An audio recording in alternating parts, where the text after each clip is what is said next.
Welcome to EnduringTechnologyPress.com. I'm Eric, and I'm getting ready to do a plank salmon in our outdoor wood-fired stove oven.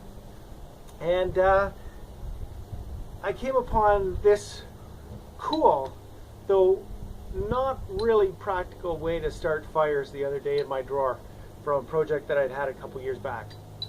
And it's a fire piston. And you know, I've seen people say that these, primitive fire starting methods are really good, and they're kind of fun. In all truth, I really like a lighter. But how does this work? Well, similar in principle to a diesel engine, you've got a cylinder here, and this is just out of aluminum. And then you've got a piston, and this is a nice rod. I think it came off of an old scrap printer.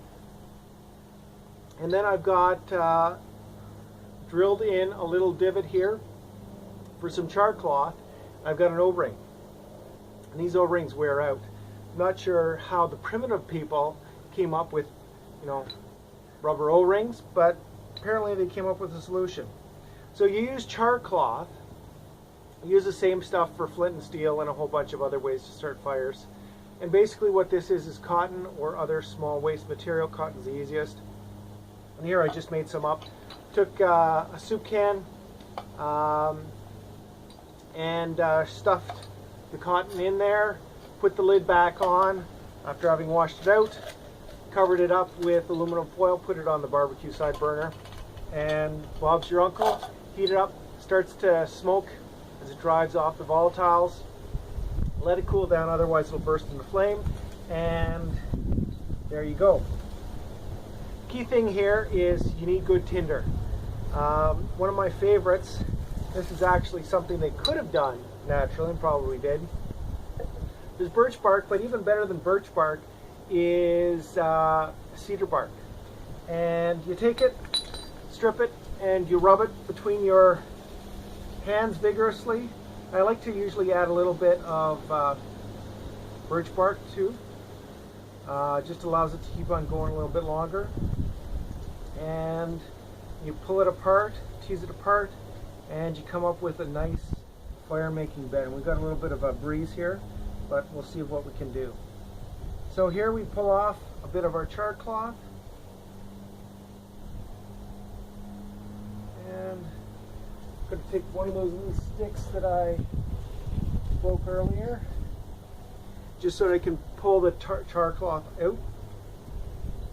Got our tinder there. I'm going to put it in. And what you'll notice is you don't want this, impossible fit. This is a new O-ring that I put on. So it's a tight fit.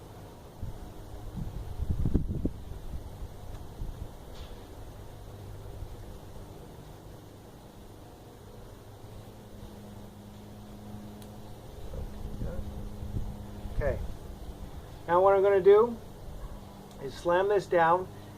This rod's going to go up, it's going to compress the air, and it's hopefully, if it all works right, is going to cause that char cloth to light on fire. So here goes.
So here we go. This is a good lesson in just how precious fire can be and how hard you have to work for it if you don't have those modern methods.